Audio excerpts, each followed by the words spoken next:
every single interaction that you have, no matter what it is, it could be a baby shower. I don't shoot baby shower, I'm just making an example.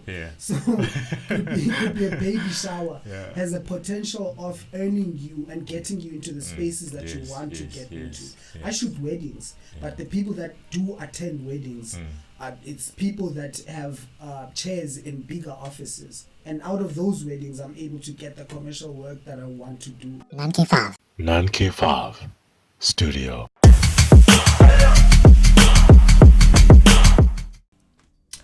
Hello everybody, welcome to 9K5 Studio. I'm your one and only Mr. Amos, sir. On today's topic, we're talking about digital creative or digital creators and YouTubers who want to start out but are finding it difficult to put their first foot forward. And in the studio we have our guest today, and he doesn't need any introduction, but I'm gonna let him introduce himself to the viewers. Lonwabo, please introduce yourself to our viewers. Do I have to look at a camera or something? Do I have to? This is your camera. Okay, so my name is Lonwabo Ngcwayi, originally from a very small village in a very small town called Pedi. That's where I grew up. I spent all my life there, and then now I'm in PE. I'm a photographer. I would like to think I'm a portrait and commercial photographer. That's what I specialize or try to specialize in. And I'm a digital content creator. That's what I do. All right. Last time I met you, we were shooting at Colors of You. I don't know if you remember. No. There was a point. I think you might remember the one guy called Rodrigo. Oh yeah. Yes. Yeah, the guy from Spain. Yes, that guy. Yes. Yeah, he's a really good guy. So last time I was there, and when we were shooting, I mean, obviously you and I didn't have like a conversation and so on, but because most of the time I only heard about you when I was in NMU by the time. Yeah. Well, I still am. And I heard that you obviously doing some great work. So there was this hype about Lonwabo. I was like, maybe one day I'll have a chance to meet you. So that day was quite like, okay, I see what the guy's about. But So Lonwabo, what we have here today is as I introduced in the topic, we're having a couple of like ourselves. We in 9K5 Studio. We didn't start 10 years ago. We've just put our first foot down in the current times of Covid-19. And we decided to take the bulls by the horn because we didn't want to waste time anymore because we never knew when we were going to start. So there's a lot of people like us out there that want to get into this space where they want to become photographers, influencers, and and so on. So we just want to ask you, like, what sort of like advice can you share in terms of what can one sort of like look into as a starter? And just give us a bit of elaboration on that. Okay. So man. When I obviously read, by the way, let me say this on camera. Yes. Congratulations. Thank you. I think it's a great idea. Thank you so much. I'm very big on ideas. I think people that are able to start something. Yes. People think things, people talk about things, but getting something done is a completely different story. Yes. So that's where most people lag. It's like a PC. Have you ever seen a PC? Yes. That's what happens to most people. Uh-huh. And I think there's a lot of reasons why that happens. As one of the biggest ones is fear. So when I walked into 2020, one of my first and biggest slogans was to do things in love, and not in fear. Part of the reason why I'd assume you guys started this is because you love conversations. Definitely. You love talking to people and creating a conversational space. That is a good thing because it comes from a place of love. Yeah. But then if you notice that you're not doing something or are doing something out of fear, then it's not an inspiring idea. One of the just looking back at my life, just as a digital content creator, started out probably really started shooting correctly in 2014. Okay. Before then, I was just playing around with the camera. And Jeez. yeah, so I was learning composition on my own. I developed a lot of bad habits out of that, but bad habits that sort of kind of come into my style even now. Yes. So there's a lot of unlearning that I'm still doing. So one of the best things that I did, I looked at who was doing great work in PE, and I just basically went up to those people. So at the time, it was guys like at NMMU, it was Felix Mabonga, there was Victor, there was Anele Papu. Like looking back at their work now, like today, and looking at my work, I'm like, why was I so blown away then?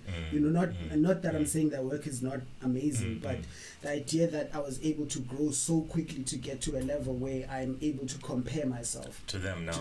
So, but the other idea is to know that the biggest competition you have is not the people that I've mentioned. It's not even your mentors. The biggest competition you're always going to have is yourself. So that's what I try to do. I try as much as I can, again, to not be an authority on anything. So in any conversation, to never think as myself as bigger than anyone or even bigger than myself. So that helps me to always know that I'm a student.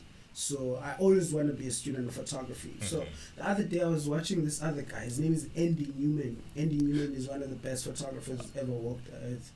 So he died whilst he was on an assignment. So he got sick. So he shot until he died. And he was a photographer who educated himself every day. So I think part of my advice would be simply start. That's the first thing you have to do, and stop making the excuses. And excuses I've already. The biggest one is fear.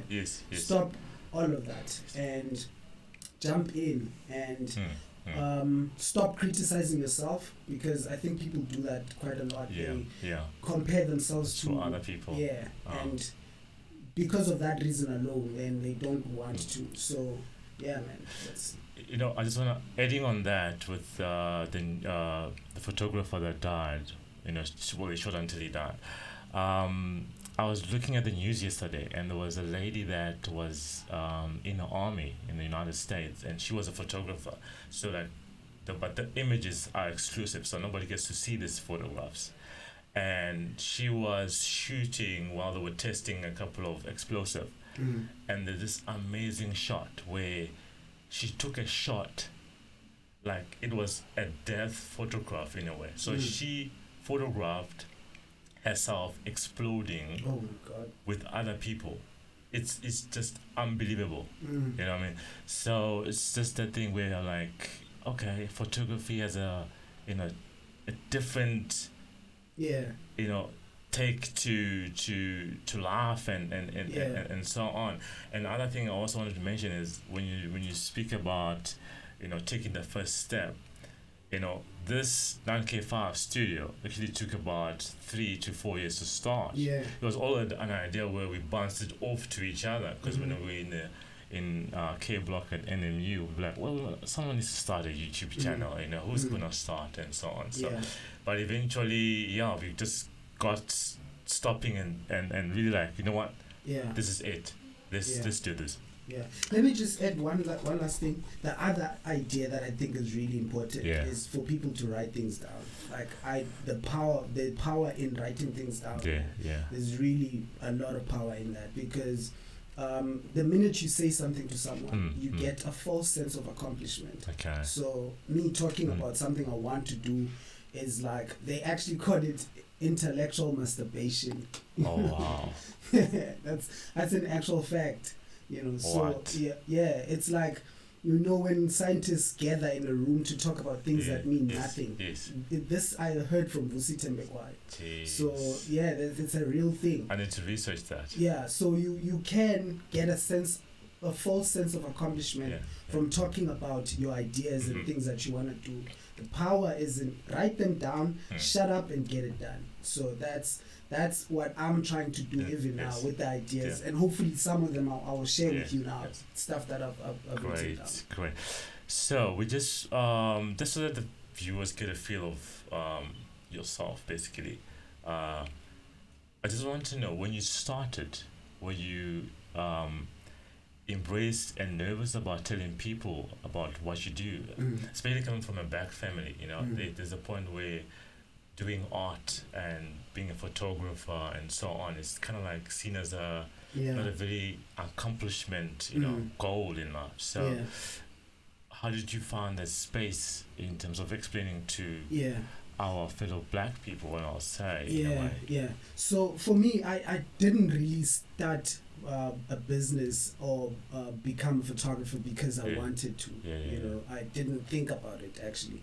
I just saw a guy had a camera, and at the time I was doing graphic design. So because we were supposed to design a magazine, right? So in the magazine that I was supposed to design, I couldn't find images that would fit the thing that I needed. So I borrowed a camera from a guy, and then I started shooting. But because I started shooting, I got a lot of problems, which I then would go and find solutions for. It's still an approach I have even today. So I document the problems I have. I actually have something I call the knowledge map. So where if I get a question about anything, I write it down. I note it down. It's like, okay, I have a question about bookkeeping. I am actually taking a bookkeeping class online now. So I have a question about this. I'll write it down. It's a knowledge map. So I always try to find solutions for the questions I have. Even with my growth when it comes to photography, that's the same thing I do. Why am I taking orange pictures? How do I solve that? What is the problem with that? So those were the things that I was trying to figure out. So I started photography like that. And then I worked with a friend of mine who was abusing me in a way. Like he was, I was shooting but not getting paid, but he's getting paid a lot of money. I see. So my friends didn't like this. They were like, dude, listen, we'll register a thing for you, a business for you. And so I went into it not wanting to have a business or some kind of thing that I just wanted to take pictures. And in it, then I realized, well, okay, if I'm going to do this, I'm going to have to do it right. It did hurt for quite some time, to notice, especially with family, like you say, families are not into it more, especially with me, growing up in the rural areas, it's always a top student. So they wanted me, my mom actually wanted me to study nutrition, at what is this, dietetics? What is that the word? Well, is that okay? Yeah, that my mom wanted me to do that at UWC. I had a bursary from health, and this is now back in 2008.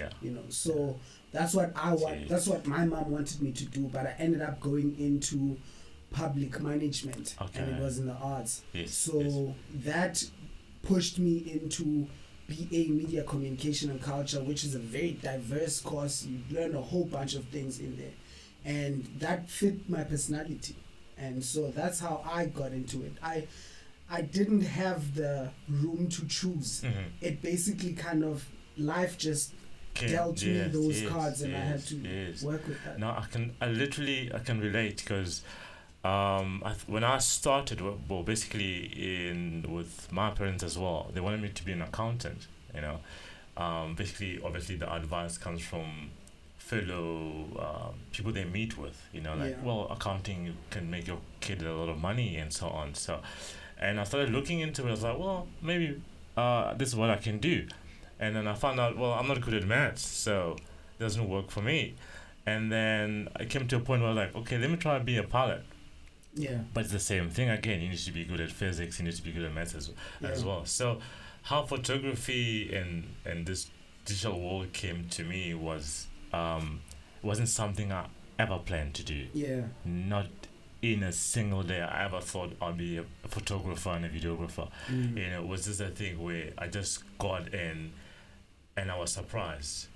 But I didn't let my mind be cluttered by the fact that now I've got to be creative, and start working into this new space. So what I did was I embraced it, and I was like, I can actually let me try and see what I can do, and learning from my classmates as well, because there's one guy that I'll never forget, KG, when we started photography, he was like, I was like, man, he carried me everywhere, because I knew nothing, like nothing. Yeah. So I got a bit of the ideas and how to work a camera, how to photograph and everything, and the love came in, Yeah. and it took off like this. And since then, I've never looked back, man. Yeah. See, it links back to the idea of doing things in love. Yeah. That's a very important thing. I know it sounds all hippie and all biblical and stuff, and it is. But that's where it actually comes from. Do things in love, and that's basically what I'm doing. So maybe that's one of the reasons why I'm so into the idea of this as well. Yeah. It stems from love. Great. One thing I also wanted to ask, many people might maybe want to ask you as well when they see you passing by, is have you had any experiences or advantages of having social media presence? I think it's quite relevant now because everybody is on social media and TikTok and all that. So for me, I didn't invest time in that life because a lot of the stuff that I shoot doesn't. I don't get a lot of business from it. I didn't get a lot of business from it. So I never invested a lot of time on my stuff, but I've always been investing on other people's stuff. So I had clients that were on retainer, where I would manage their content creation platforms and their communication methods and their social media strategy, that kind of thing. I had actually in 2017, I wasn't shooting. I didn't even have a camera. The entire year. But I was making money off of graphic design, managing communications for other people's stuff. So that is something that I did. So now with COVID-19, the first thing that happened that hit me was the shutdown of the tourism industry, because a lot of my work comes from there. So shut down, I was making zero money for about 3 months. So then when that happened, a friend of mine came to me and they said, dude, listen, I've been getting a lot of business from people and I can't handle it. And it's people. I've always been a person who doesn't like working with individuals. There's just too many barriers there, so sometimes it's gonna be, oh, you gave me 10 pictures, what about, so it's those kind of things. I'm not very much into that stuff, but then that's where the money is now, and you have to evolve as a business person. Adapt.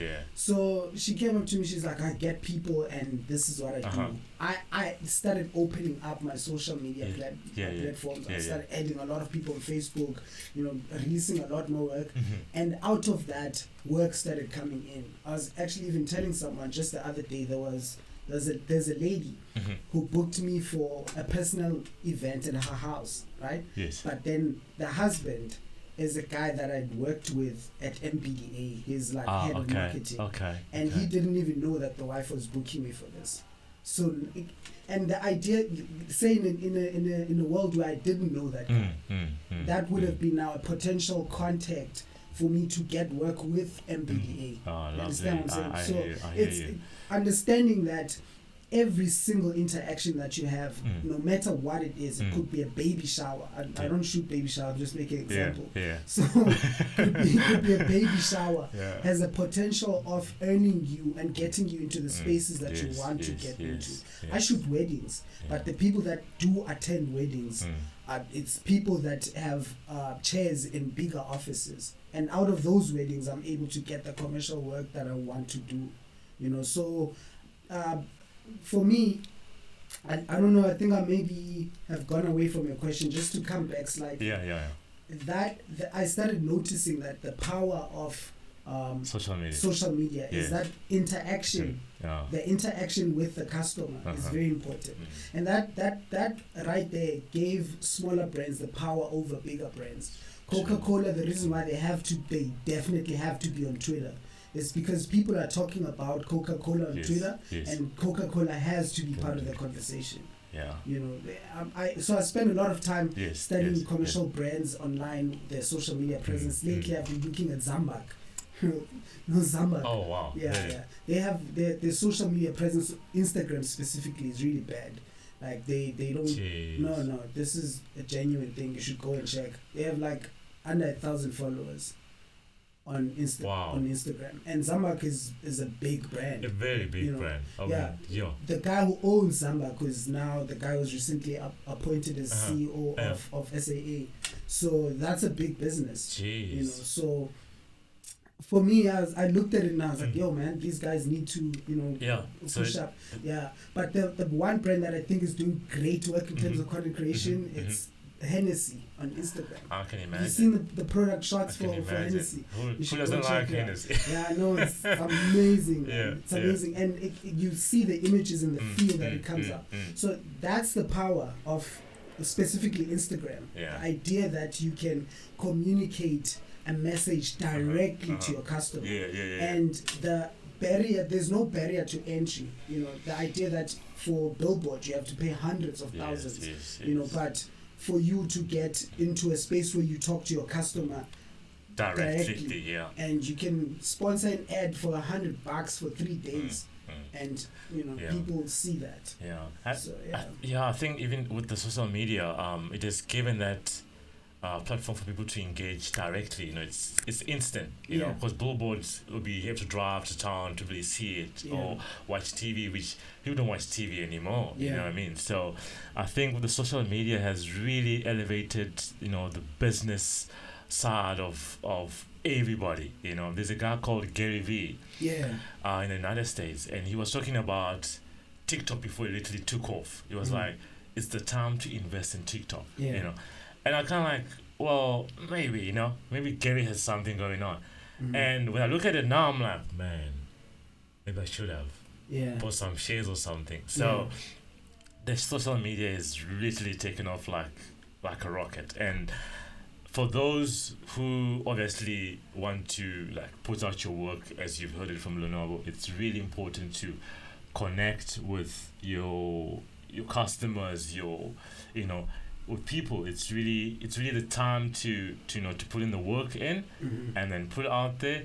And I'm sure there's always audience for a specific type of work that one produces. If you're into music, if you're into photography, or being an influencer and so on.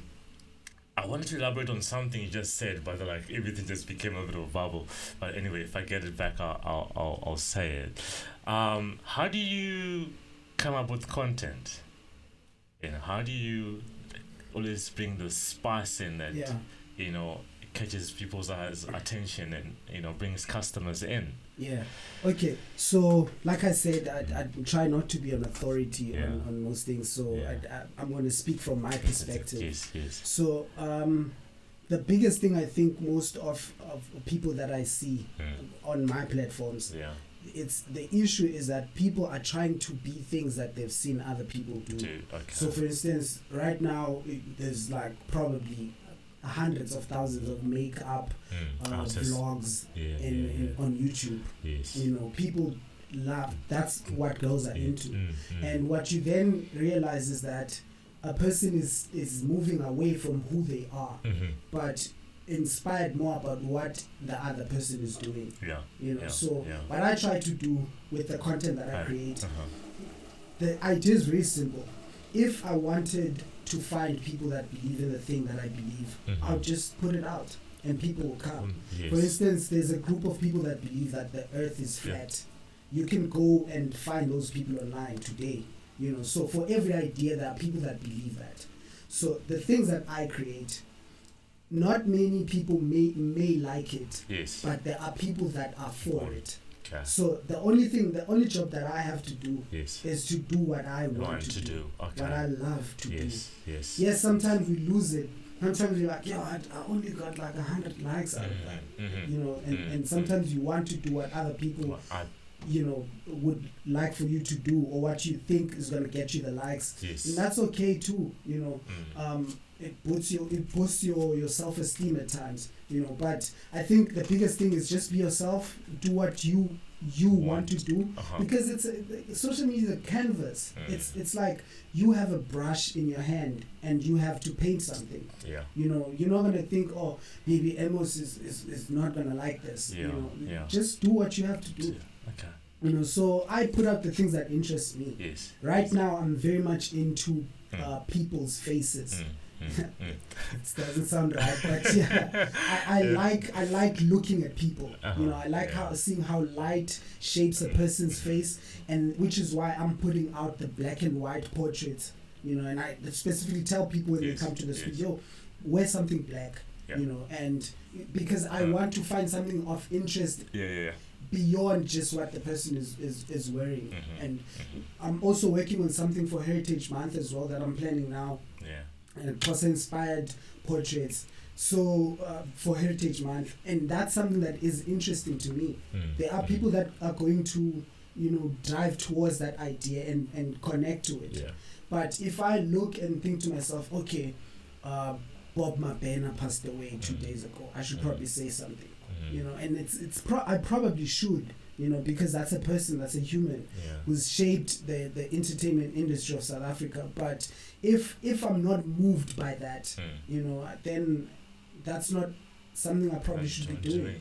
You know, I think the selling out comes there, you know, and the reason why we are creatives and we're doing this is because we want to express ourselves, not to express what's going on.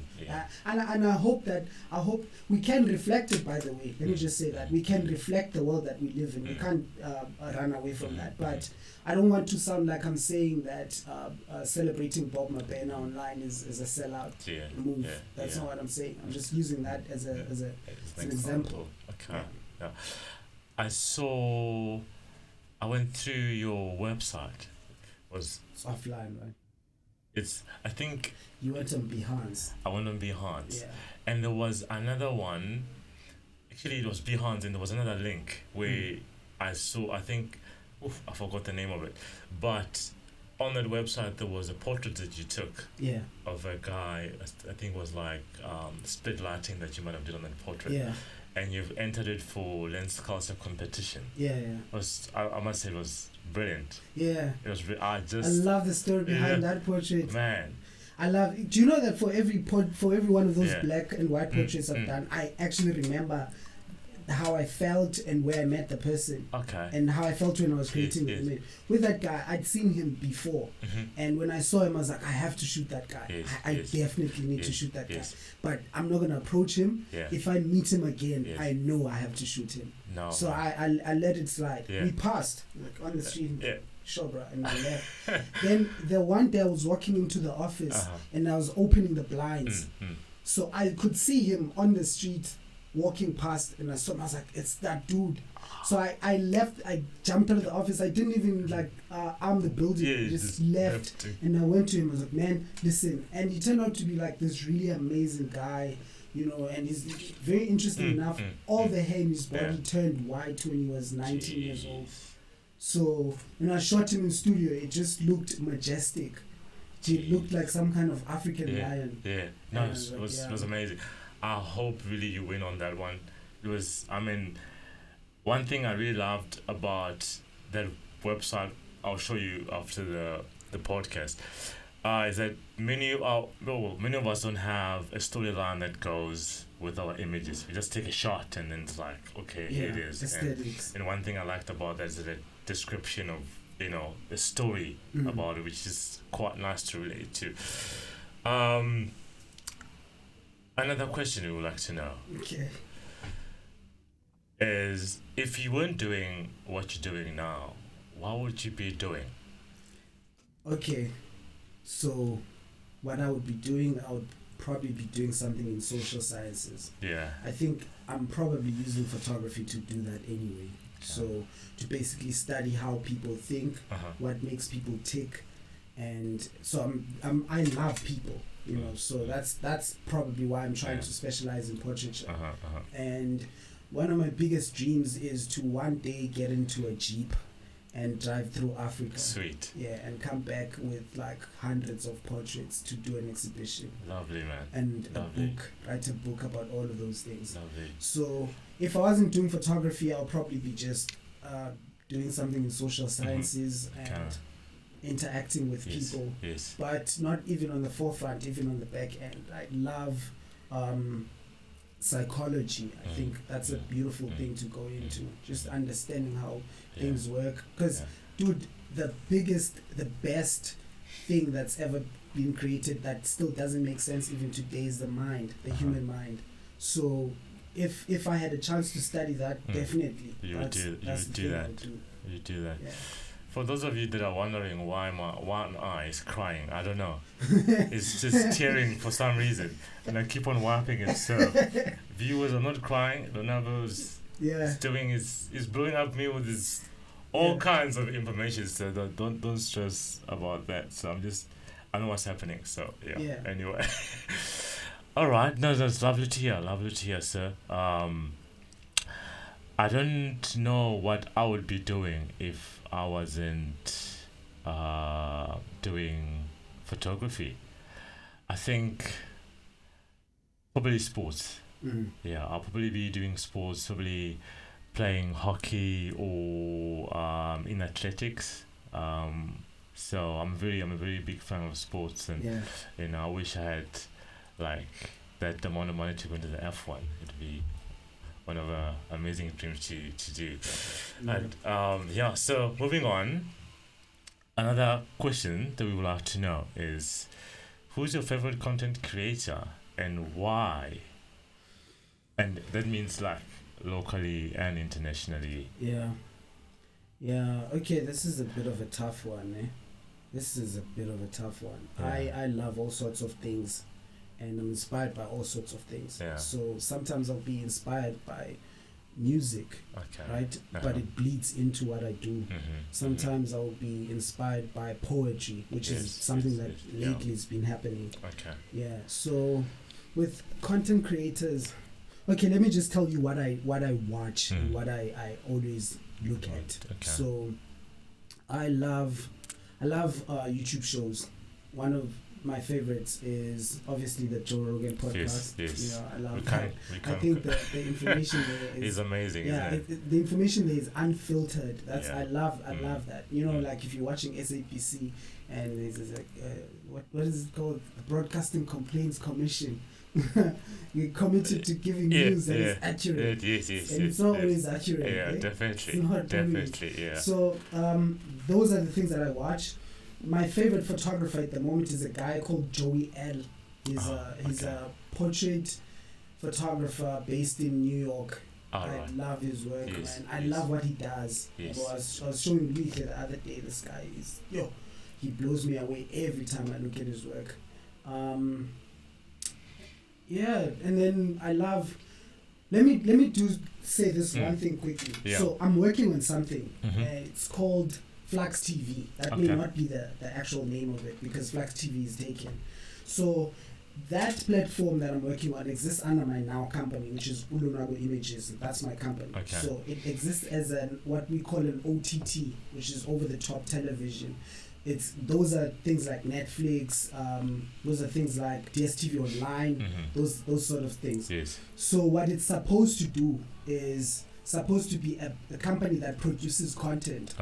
And we firstly working on YouTube. I don't know if you've ever seen Vice. Do you know Vice? That is something I watch as well. That's one of my favorite things. Me too. So it's something like Vice. So one of the first things that we're working on is a few documentaries we're planning now. A music channel like Colors and Tiny Desk Concerts to start off with. And then the other one that we're working on is 2-minute horror stories. So we're doing 2-minute short films. So when I was in university, I was taking script writing in my second year, and we had to write these 2-minute horror stories there. And one of my favorite ones that I read was a guy saying, I walked into my room. I walked into my son's room. I saw my son sleeping on the bed. He said to me, Dad, I think there's someone under my bed. That's line 1. Then line 2 goes, I slowly looked under the bed and I saw my son, and he said to me, Dad, I think there's someone on top of my bed. Jeez. Yeah. And it was a big trend, right? So what I want to do is I want to produce those short films. Not exactly those ones, but short films that people can come and pitch and say, hey, listen, I have this idea. Some of them will have unique television formats. Yes, You know, a television format that, for instance, in South Africa, do you know that in South Africa, the one television format that was sold out of South Africa that I know is Noot for Noot, but we've been buying everything. I didn't know Idols that. we buy. Now they're actually planning to buy Wild and Out now and produce a version of it in South Africa. Thank you for educating me. I did not So know. people we don't create our own unique TV formats and sell those to the world. We just basically absorb what's going on. So what I try to do as much as I can to come back to your question is to take especially online, like online, the TV formats that are coming. One of the shows that I'm interested in is called Hot Ones. Hot Ones is basically people chilling around the table, eating hot wings and talking about everything. They're talking about the other guy. Yes. Like celebrities would come, you know, into this guy's show and they eat hot wings. Have you seen this? Have you guys seen this? It's pretty dope. I haven't checked it out. Yeah, you'll never see that on television. Is it on Netflix? It's on YouTube. On YouTube. Okay. Yeah. So the point I was trying to make is the idea that the things that I like to watch and the things that interest me wouldn't necessarily be a specific person, but it will be a collection of things that show me this is how the world is functioning today. And these are the things that are important to people in the world today. And those are the things that I like. Like I said, I'm very much into the idea of how people think, social sciences. So there's no one specific person, but older guys is a guy called Steve McCurry. He's a documentary photographer. Yes. Yeah, I've heard of him. His composition is a Staff of Champions. Man, it's amazing. One thing I like about this older photographers is this insane skill that. You know, I don't know whether most of them they've taught themselves or they went to school for it, but it is so hard to get to that specific. I think like every photographer has their own style of how they do things. You know, the only thing you can do is just get inspiration and and move on and create your own style. Because there's a photographer, I'm sure you know him, called Osborne Macharaira. I hope I said that right, Osborne. When I saw his images for the first time and how he, I wouldn't say disrespected photography, but like I'm trying to say that like he played with what he wanted to do. He didn't follow a certain script and say, okay, I'm gonna create this image because it's been done like this since the beginning of photography. He plays with light, he plays with the color, he manipulates the background, so it gives this image a different look, and you start to actually love what he does because he's not scripted. Like some of us kind of like, obviously we come from an institution where you take a portrait in a certain way. You can't take a portrait with one lighting or whatever. It has to be a split lighting or butterfly. So having that freedom to do that, I really adored those guys for, so and they created an environment where we play in. And I think one thing that I would have loved that the institution teaches is also can we step out of that environment and create what we want to do. You know what I mean? So, and I find that freedom comes when you're done and you still feel like, well, I did spend a couple of years learning something, but now I find myself still stuck between what I've learned and what I want to do. So in that regard, thank you to those guys who really brought great some great work. No, my mentor is a former film photographer. So film photographer is actually the best because they didn't have the luxury of the back screen. They didn't get to see the images when they take them. You know how we do it. Look at it. Oh. Nah. They didn't have that. They know the math. So the guy, his name is Carl Schumacher. Like someone who's very, very dear to me. He helped me so much, man. So Carl, the one time I was shooting with him, he asked me to take a picture of him. He needed to send it to Herald for a thing that he was doing in London. So I'm standing outside and I have his camera, right? And it's a Nikon 850 D850. I think. So I'm outside and I have this lens, and I'm trying to figure out this camera, and then he tells me, hey, listen, put the aperture on this, put this on that, and put this there. Yeah. I was like, well, how do you know this? And more so, I'm standing in the sun, he's standing in the shade, and you're telling me that I should shoot at the exact numbers. How do you get this? He says, well, the time is, he looks at the sun, and the sun is this. So I'm also calculating for the loss of light that I'm in shade. He's like, nah, I don't believe you. Let me take the photo. Stop. Let me take the picture. So I take the picture with his settings perfectly exposed, like correctly exposed. Yes. So I gave him back his camera, and I was like, man, can you teach me that math? What is that? Yeah. How did you figure out the scene just by looking at it? Mm-hmm. Because we depend on a whole bunch of devices. Yeah. You depend on a light meter. Yes, you know, sometimes you don't even do that. You just shoot. Oh, it's overexposed. Dial down. Shoot again. Okay, it's underexposed. Dial up. You know, so it's film photographers are the guys. Yeah. That's why I want a film camera. It takes a lot of practice, really, and I think that skill comes with being very interested in knowing how to do those things, you know. Yeah. And I mean I think even Ansel Adams used to do because he's famous for his landscapes. Yeah.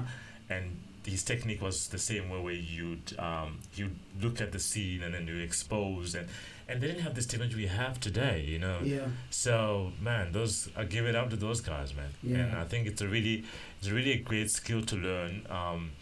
For being a photographer as well. So as Lonwabo said, like learning the aspects of not only just taking pictures but the correct way, you know, getting to understand how to expose a scene without actually setting up your camera. I think it's brilliant. So looking back at your career and how far you've come, what would you do differently?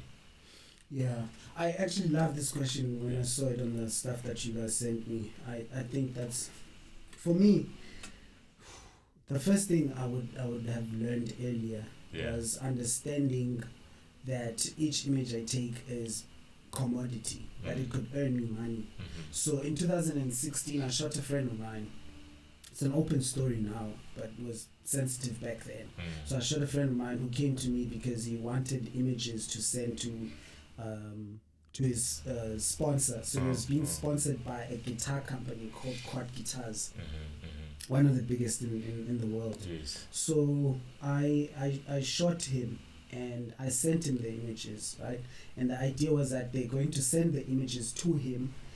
He's going to send the images to them so that they could profile him, right? And they did on their website, put up an image and wrote. Another one in London was called Fusion Bags, and I was shooting some guitar bags with him, and he gave them the images. He sent some feedback, communication. Like, yeah, no, we'll print some of them, hang them in the office and stuff. It's like, okay, cool.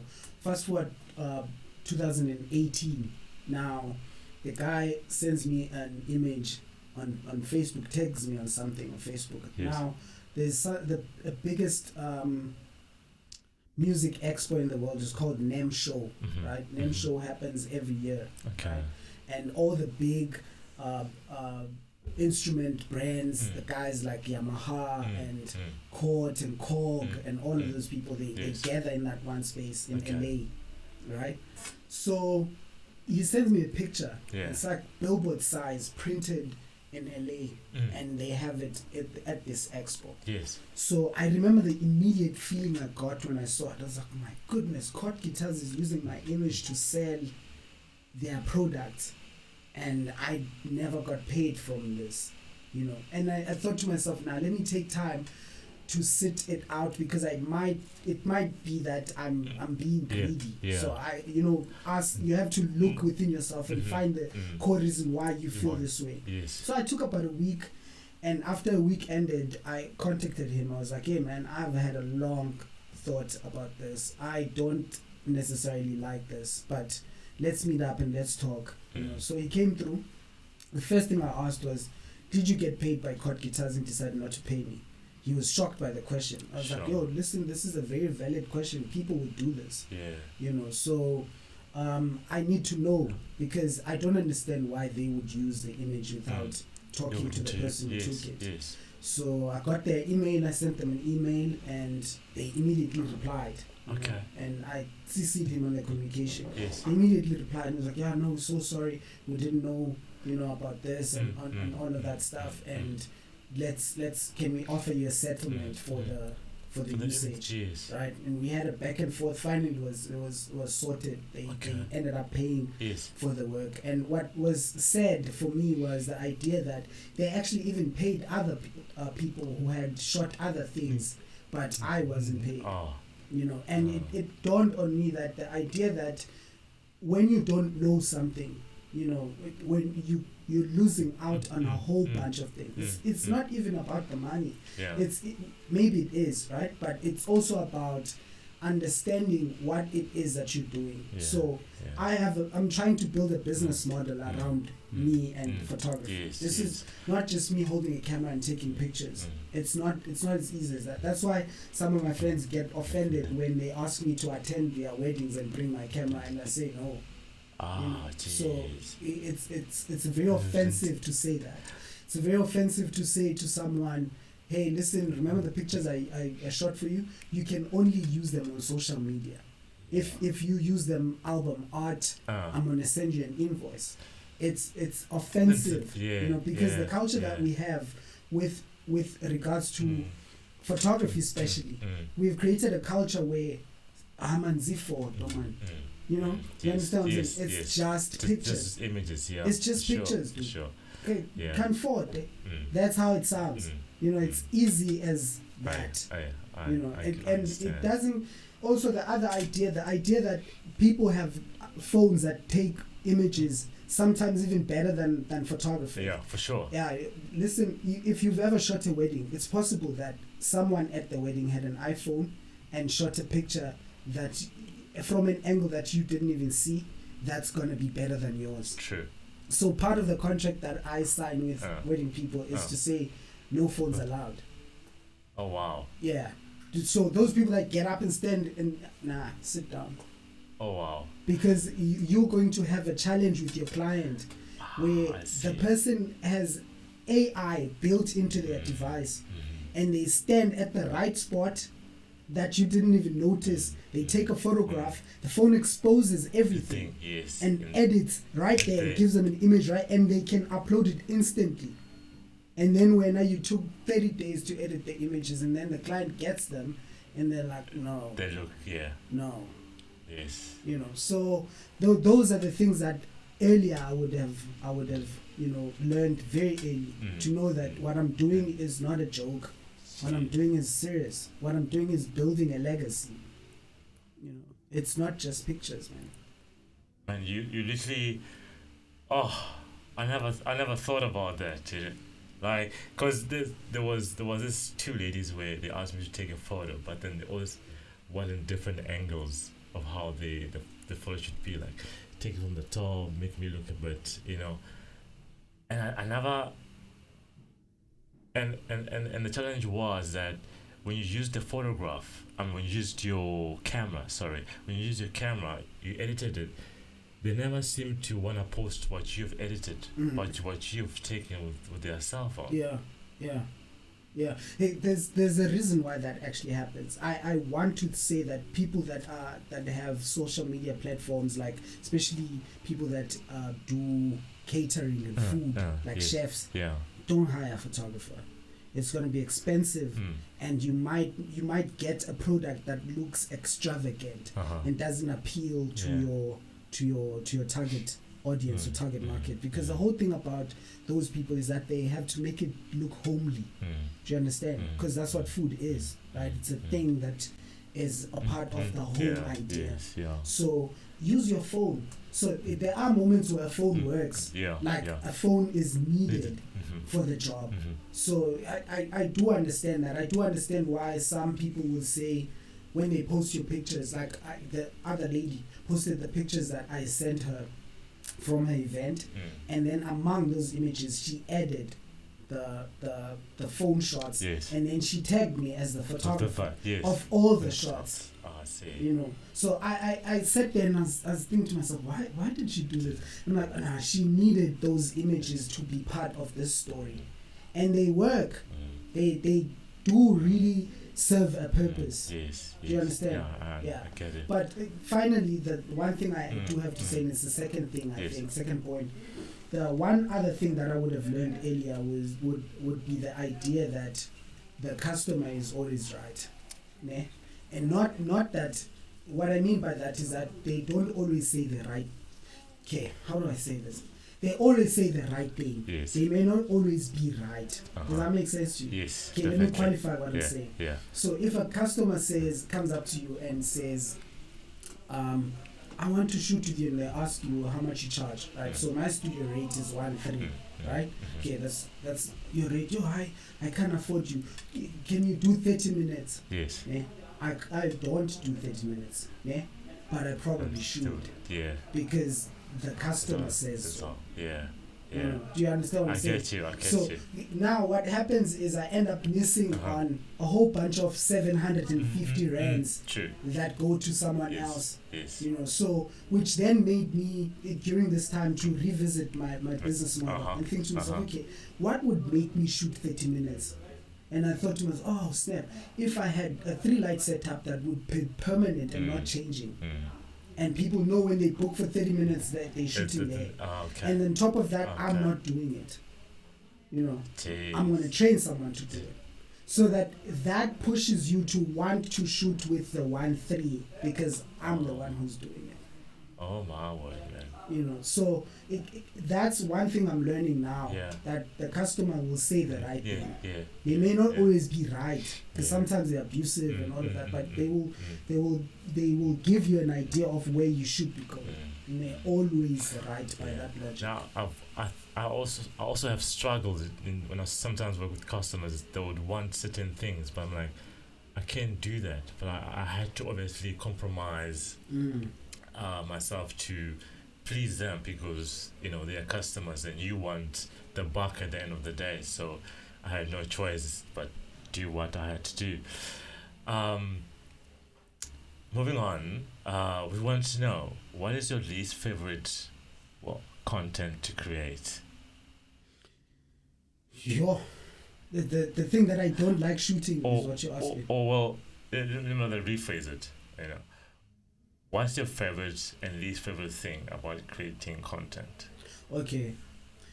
So, like I said, the idea that more especially Behance is like a blank canvas, and you can say whatever you want to say.